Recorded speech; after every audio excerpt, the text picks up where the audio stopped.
Buenos días, buenas tardes o buenas noches a las personas que nos escuchan el día de hoy. Este es el podcast Desde el Abismo y mi nombre es Diego y estoy aquí con mis buenos amigos Roma y Jorge. Roma, Jorge, ¿cómo están?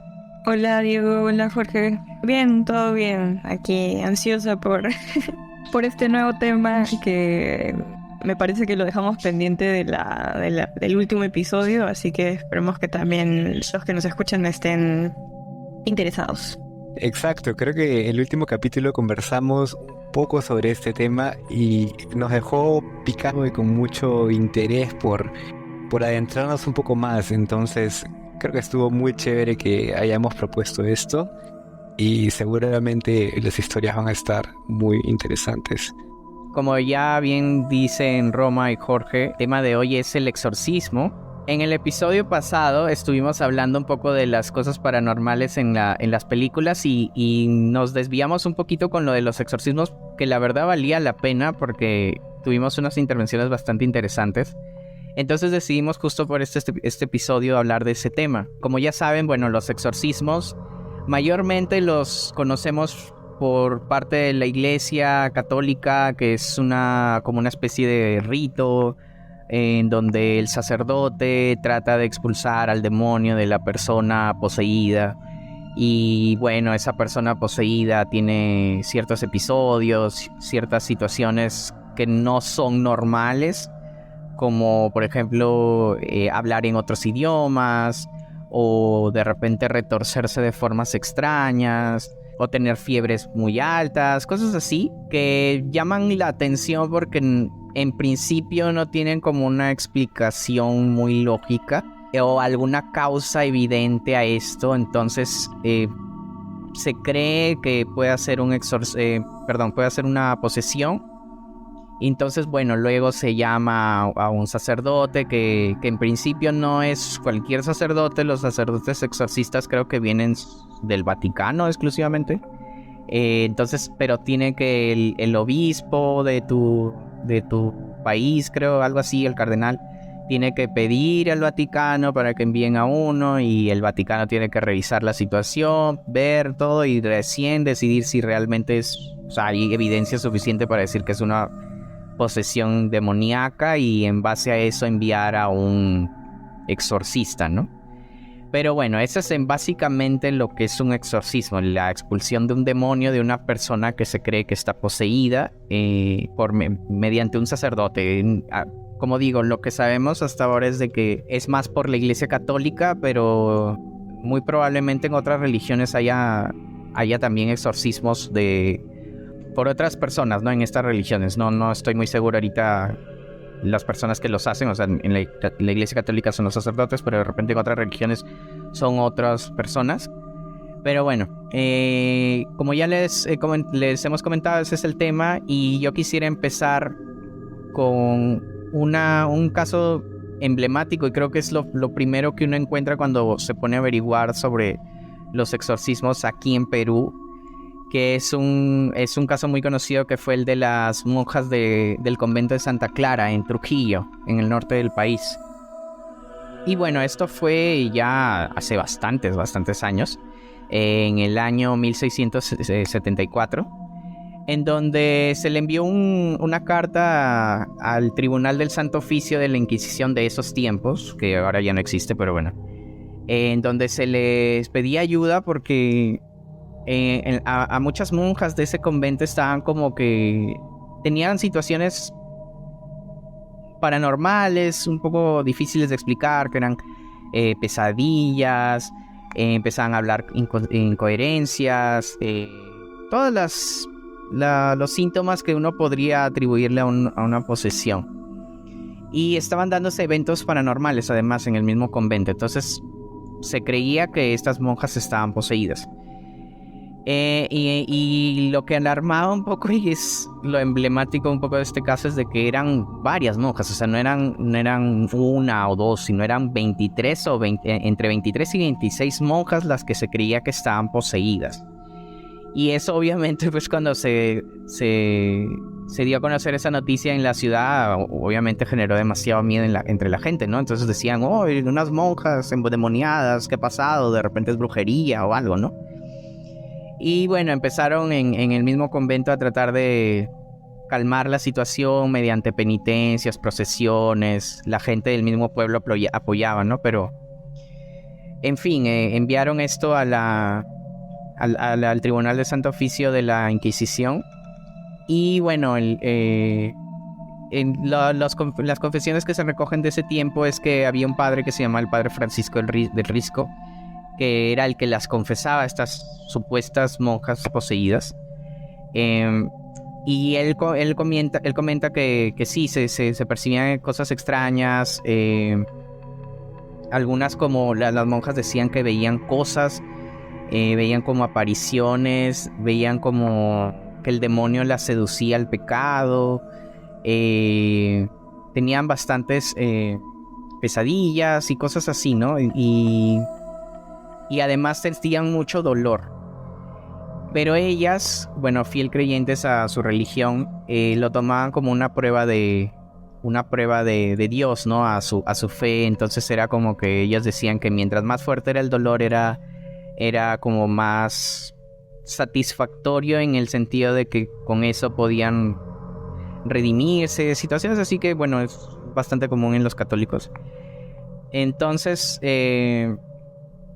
entre estas monjas, de las que más destacaba fue la monja Ana Núñez, porque ella ya de por sí, antes incluso de esta como epidemia de posesiones, ya había tenido experiencias paranormales, que ella tenía visiones extrañas, era bastante sensible a presencias paranormales desde cuando era niña, que veía cosas siniestras como sombras enormes, cosas así.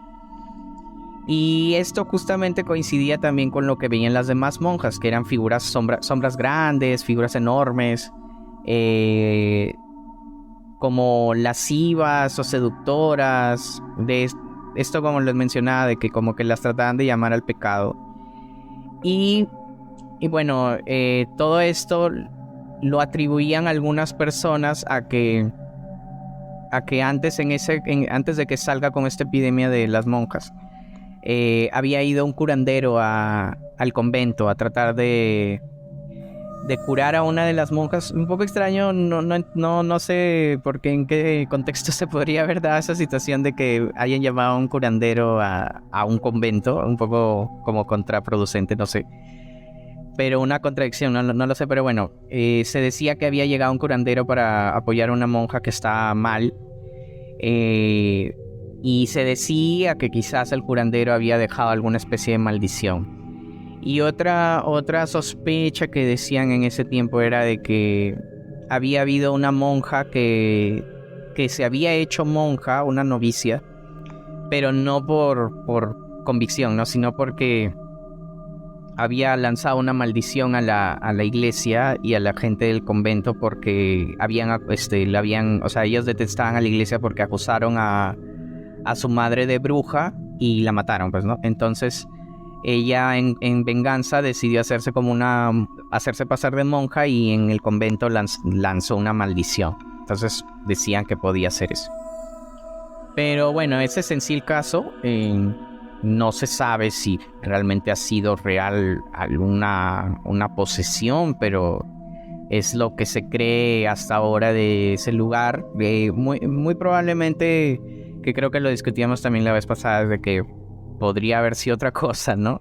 En esos tiempos la medicina no está desarrollada tanto como ahora. Así que, quién sabe, ¿no? Se cree que puede ser una posesión, pero como es algo tan antiguo, no podríamos estar tan seguros. A mí me parece muy interesante la historia que cuentas, o que contaste, Diego, porque es muy curioso y hay muchos factores y el contexto también es importante. Me parece que este es uno de los dos casos de posesiones como masivas, entre comillas, que se registraron, que se documentaron en, me parece, iglesias, y en específico con mujeres. Que sean dos casos, me parece que el otro fue en una iglesia por allá en Europa, en Francia. es algo como extraordinario, pues no hay un patrón, no es algo común, no es algo general, como la mayoría de casos de posesiones o de exorcismos que conocemos. Así que eso es bien particular, lo cual hace más difícil saber si es cierto o no. Otra cosa que me llamó la atención cuando yo también leí un poquito más sobre la historia era, o sea, se me vinieron varias ideas en la cabeza, ¿no? Una, a partir del contexto que explicaba, ¿no? Que sucedió, me parece que en la época del virreinato, cuando estaba mal visto o se quería desterrar todo tipo de nociones religiosas, como visiones indígenas, que no sea de lo católico, ¿no? Fuera de eso todo se quería desterrar, se quería como sacar, ¿no? Entonces creo que por eso también con lo que mencionabas, ¿no? Con respecto al curandero, no, fue tal persona de repente, pero era porque era una persona indígena y tenía su propia cosmovisión también, ¿no? Su propio proceder, no, qué sé yo, qué habrá dicho, ¿no? Algo de la naturaleza, hacer un pago en la tierra, ¿no? Que en realidad tiene mucho sentido para mí, pero seguramente para ellos no. ¿Cómo vas a estar haciendo eso? Vas a hablar con, no sé, los sapos, qué sé yo, ¿no? Y por ahí el prejuicio, ¿no? Otra cosa que también mencionaban era que en estas visiones veían a personas de tez oscura, morenas, negros, ¿no? Porque en ese entonces también en Trujillo, para esa época, 1600 aproximadamente, la población esclava negra era bastante en ese momento y también eran mal vistos, al igual que los indígenas y al igual que su religión. Y era irónico, bueno, es gracioso, es molesto, es fastidioso saber que dentro de las visiones de estas mujeres lo satánico o la visión del demonio era ver a personas con este tipo de el color de piel y tal, ¿no? Y por eso digo que el contexto es bien interesante y sabiendo todas estas cositas me hace pensar que es muy como fácil de manipular esta información y decir como, sí estuvieron posesas, ¿no? Porque muy poco se habla de cuáles fueron las reacciones como fisiológicas, físicas, típicas de una persona poseída. Porque además de decir que, bueno, son mujeres y son lascivas y no sé qué cosa, o sea, la sexualidad está presente desde siempre, ¿no? Pero que fueran mujeres y que fueran lascivas y esto de la tentación me parece también un poquito muy, no sé si machista o, no sé, pues la visión del hombre con la mujer que debe ser de una determinada forma, ¿no? Y parece entonces en el que todo está bastante, no sé, bien controlado, bien estructurado, bien... Los hombres esto, las mujeres lo otro, ¿no? También me parece que jugó un factor importante, ¿no? Sí, como muy poco se habla de si hablaron en otras lenguas, que si tenían fuerza sobrenatural, que eso me parece que es una de las características que más mencionan sobre las personas que están poseídas, ¿no? Que tienen fuerza como sobrehumana. Y si bien lo mencionaban muy por encima en la historia esta de las monjas de Trujillo, no era como lo más relevante, ¿no? Más estaban las disputas de los franciscanos, los dominicos, que si está poseída, no está poseída, que, no sé, no pelearse por exorcizarla si es que estaban poseídas o no, ¿no? La verdad me parece un caso bien interesante y me queda duda de si fue real o si no lo fue, porque es uno de 2 casos documentados, me parece, y 2 por todo este contexto sociocultural de entonces, ¿no? Y ya me parece que hay para debatir en algún otro momento y en alguna otra ocasión. Pero antes de pasarle la posta a Jorge, que seguro también quiere intervenir, también estaba pensando en este tema de la histeria, que es algo que hablaba el señor Freud, el padre del psicoanálisis y demás. Y yo pensé, o sea, con esto de las mujeres y su sexualidad, porque creo que incluso en la historia se menciona que justo la pácora, como era conocida entre las monjas, Luisa Benítez, que fue como la poseída, ¿no? Como que tenía esta suerte de masturbación o excitación de la nada, ¿no? Era otro de los síntomas, entre comillas, de estar posesa, ¿no? Entonces me hizo recordar mucho a la visión que tenía Freud de las reacciones fisiológicas normales, no sé qué tan normales, para entonces de la mujer, ¿no? Pero eso fue un par de años más adelante. Pero bueno, como repito, todos los factores también de la cultura, de la sociedad, del tiempo en el que se desarrollan estos casos también son importantes. Y nada, si hay alguna otra persona que quisiera comentar al respecto o que ha leído la historia o que es de Trujillo, que nos comente por favor qué opina. ¿Cómo lo ves tú, Jorge? Porque en realidad lo que has comentado me has hecho pensar sobre cosas nuevas que ni siquiera me había planteado. Y creo que has visto este tema de una manera muy integral y enfocándote en un aspecto que en realidad, como te digo, no se me hubiera ocurrido. Así que por eso gracias. Y en verdad sí, es un tema más complejo de lo que suena cuando uno lo escucha por primera vez. No solamente por la historia en sí, sino por todo lo que implica y conlleva todo detrás, e incluso por la parte psicológica que esto siempre tiene parte, ¿no? Y solamente para precisar algo, Diego mencionó en un inicio que los exorcismos eran más que nada cristianos, cuando los que habíamos escuchado, y es verdad, porque en las películas casi siempre la imagen de un exorcista es un sacerdote católico, pues con su sombrerito, su crucifijo, la Biblia en la mano y agua bendita para ir a exorcizar. Pero los exorcismos también existen en el hinduismo, en el islam, y en general tienen más o menos un procedimiento bastante similar. Todos son rezando algo. En el hinduismo es la persona encargada, que no estoy seguro cómo se llama, pero esta persona reza a través de uno de los 4 libros sagrados y tal, para que al final la persona afectada pueda eliminar o dejar ir estos seres inquietos, que ellos lo llaman prets. Y en cuanto al Islam, pues el Islam es prácticamente muy parecido a la religión católica. Era algo que quería precisar, pero al margen de eso, muy buena historia, me encantó, y genial interpretación y datos añadidos de Roma. Y yo quería también agregar algo que también va un poco de lo que dice Roma.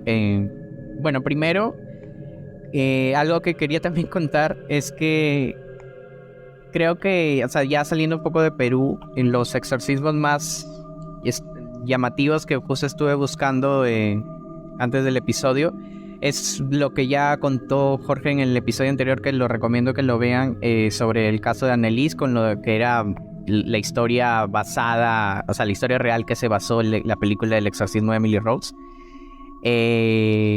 Bueno, ese es un caso emblemático también de exorcismos, donde la chica Anneliese lamentablemente falleció, y también hubo un juicio, algo para ver si había responsabilidad en el padre o el sacerdote, que bueno, Jorge ya lo comentó muy bien en el episodio pasado.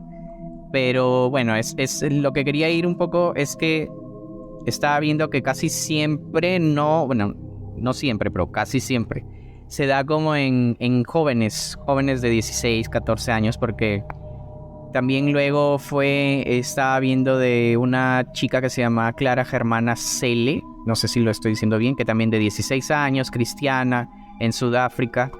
Dicen que hizo un pacto con Satanás en los años 1900, por ahí.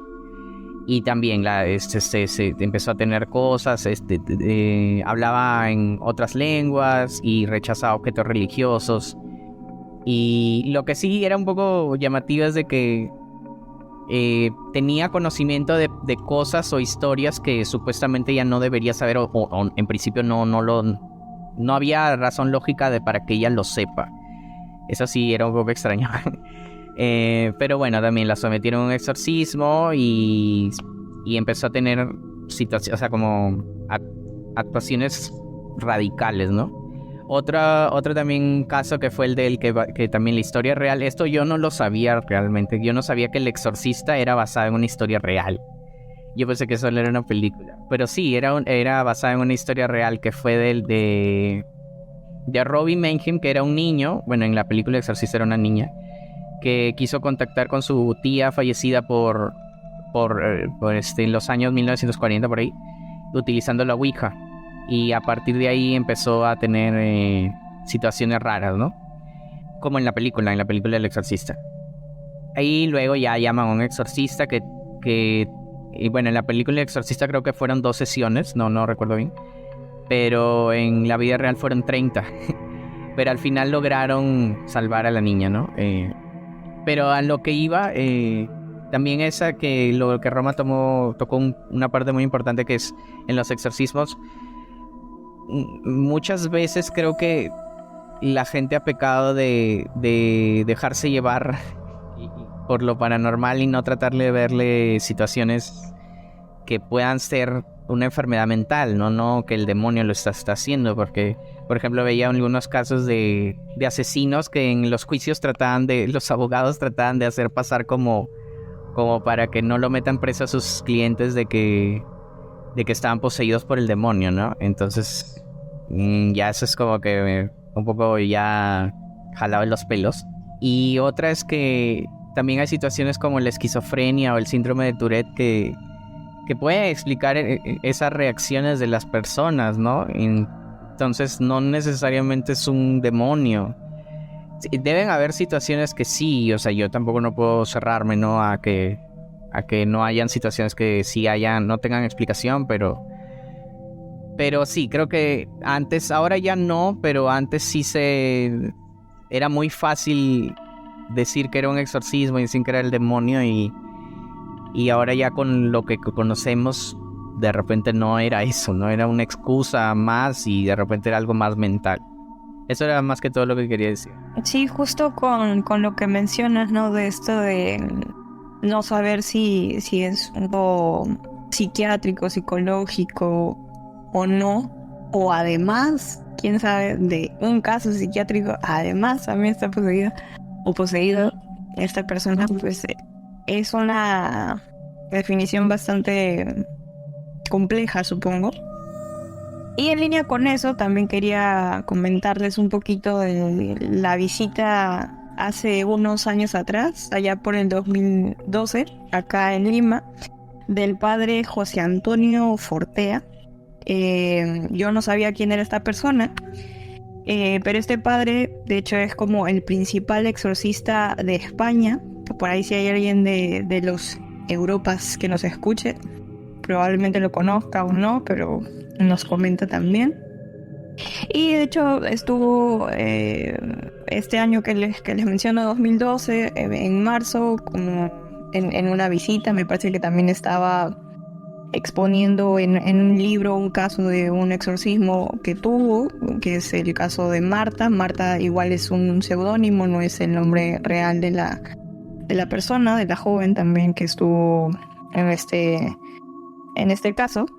Pero le hicieron preguntas, ¿no? Le hicieron varias preguntas, como una especie de entrevista, ¿no? Y si cree en los demonios, en la existencia de los demonios, o cómo, si no ha visto ningún demonio, cómo garantiza que está peleando contra uno, ¿no? En cada una de estas intervenciones, ¿no? Porque como es especialista demonólogo también, ha tenido varios casos, ¿no? Y varios acercamientos con el lado, por decirlo de alguna forma, oscuro de todo este tema, ¿no?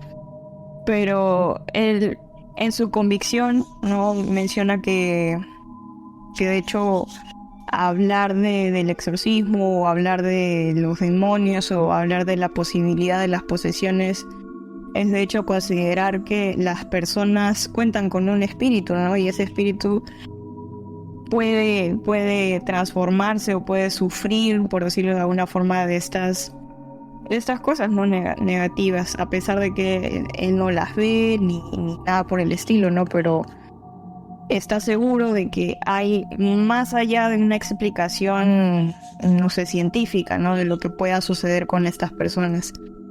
Es muy interesante, ¿no? Tener la perspectiva de alguien no sé cómo decirlo, pero de este lado religioso, ¿no? Porque la espiritualidad me parece que es innata al ser humano, al igual que la sexualidad que mencionaba antes, pero tener una religión, una perspectiva en particular de cómo se vive la espiritualidad, sí me parece bastante interesante. Les voy a contar un poco de lo que él menciona sobre el caso de Marta en el libro que él sacó. Son pequeños fragmentos, ¿no?, de lo que él puede citar, y tal vez a alguien le interesa y lo pueda profundizar más adelante, obviamente después de terminar de escucharnos. A ver, él comenta que la joven hablaba en latín y asegura a su mamá que pues esta muchacha no conocía el idioma, ¿no? En el proceso de este exorcismo menciona que en latín, lo cito textualmente, ¿no? En latín volví a insistir en que me dijera de qué medios concretos se había servido para entrar en esa persona, en Marta. Tras insistir yo en mi orden, la respuesta entrecortada que obtuve fue hechizo de muerte. Lo que sucede supuestamente es que había una persona, un hombre, que estaba, entre comillas, enamorado de Marta y hacía como rituales satánicos, ¿no?, con respecto a ella, y que de esa forma la posesionaban, ¿no? ¿Por qué digo que la posesionaban? Porque no había solamente un demonio, habían en teoría 5 de ellos, y como que Marta estaba muy propensa a que de alguna u otra forma le siguieran como entrando dentro de su espíritu, dentro de su cuerpo, estos demonios, ¿no? Y era porque esta persona que estaba obsesionada con ella estaba haciendo estos trabajos, ¿no? Con respecto a estos demonios que les menciono, comenta él también, ¿no? Dice, Marta tenía 5 demonios en su cuerpo. El primer demonio se llamaba Fausto, el tercero Perfidia, el penúltimo en salir Azabel, y el último y el más poderoso Zabulón. Uno se marchó sin decir el nombre. Acá también entra algo interesante, que es el tema de la demonología, ¿no? Y la clasificación y los nombres de estos mismos, ¿no? Y lo que a mí me causa, o sea, lo que a mí me hace pensar ahorita también, que me acuerdo, no sé ustedes, es que en teoría estos también fueron ángeles, ¿no? Y cómo todo se tergiversa y llegan a estos casos, ¿no?, de posesión, de infestación, que me parece que es un nivel un poquito más, que ya tiene que ver con cosas en la casa como poltergeist, me parece, no estoy segura. Pero ¿cómo, no? ¿Cómo este tipo de fenómenos están tan bien documentados, son tan familiares para el mundo en general y para las iglesias, y como mencionaba Jorge también, en otras religiones también?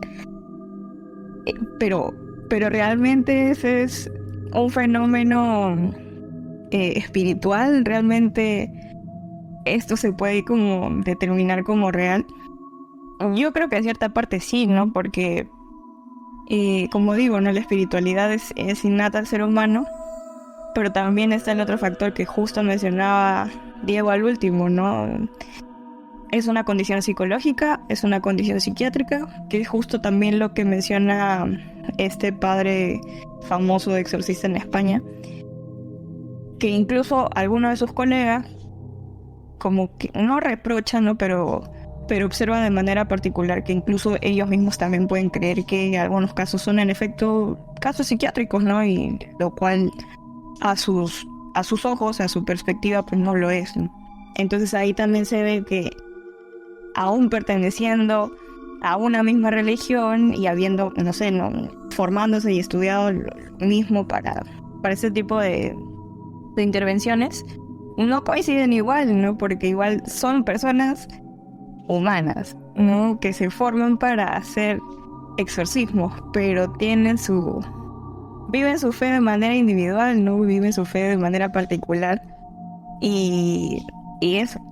No sé ustedes qué piensan, qué opinan, no sé si habían escuchado de este padre. Yo la verdad no lo conocía, pero al parecer también vino a dar su charla acá, allá por el 2012, ¿no? En la iglesia de Lince, Santa Rosa.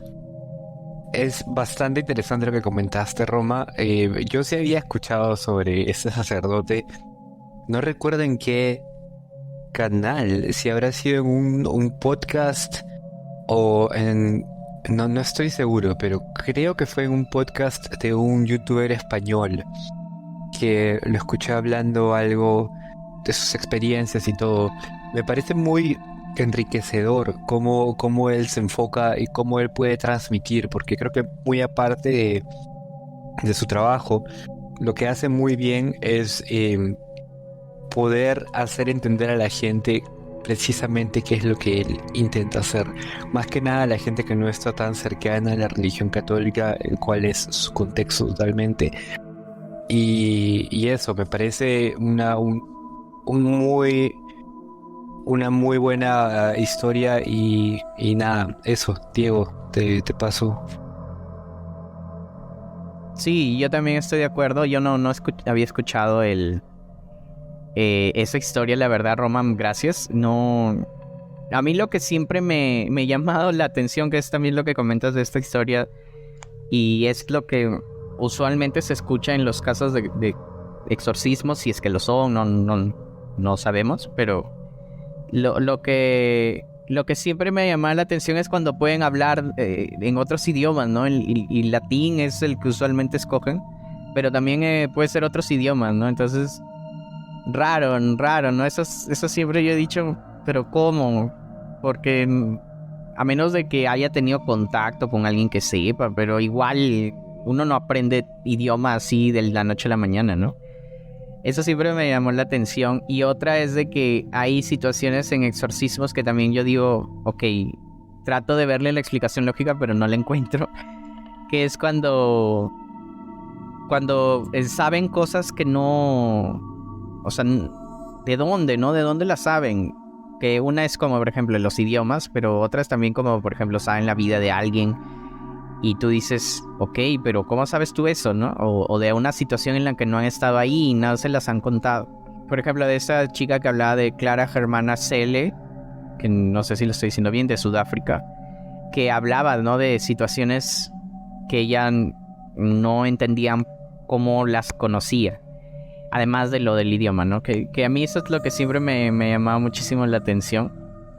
Y bueno, sí, de verdad no le encuentro mucha lógica a eso, pero lo que tú mencionaste, Roma, y me pareció perfecto de que hay que ver siempre los contextos, ¿no? Que puede haber, por ejemplo, en la de las monjas que hablábamos al comienzo, de que puede haber un contexto de racismo, de machismo, también de que en esos tiempos la iglesia tenía un poder increíble en política y todo, entonces quién sabe si le convenía más tener casos así de exorcismos para demostrar que ellos tenían la razón, ¿no? Entonces, quién sabe, no tampoco no quiero juzgar ni decir algo que pueda sonar fuerte, pero ahora sí, ya actualmente sí ya se está viendo y me parece bien que, por ejemplo, en la Iglesia Católica, como mencionábamos en el capítulo anterior, ya están más medidos en cuanto a aceptar que un caso sea exorcismo, digno de exorcismo, no, o sea, una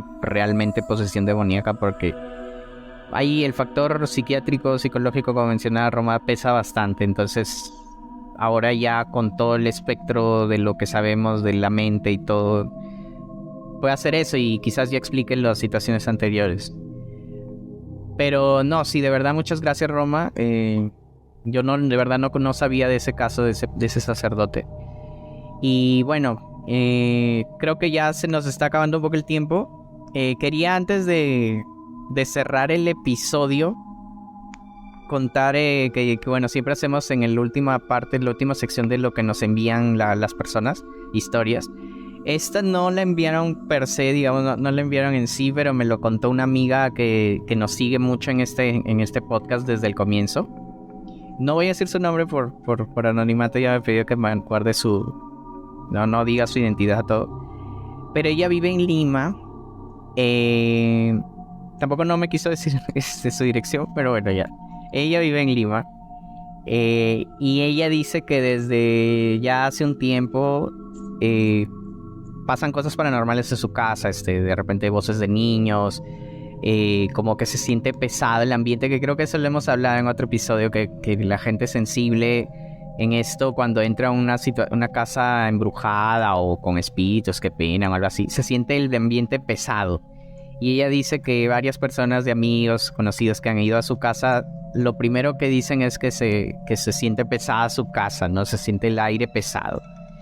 Entonces ella dice que sí, o sea, a veces cuando ella llega de fuera de la calle, que venía de trabajar o de estudiar, se escuchan bullas o cosas que no hay explicación, ¿no? O sea, a veces ella pregunta a sus vecinos, oye, de repente un hijo, alguien de repente estaba haciendo bulla, quizás unos niños, y le dicen, no está acá, no sé qué, y se escuchan esos ruidos, ¿no? Entonces, un poco extraño.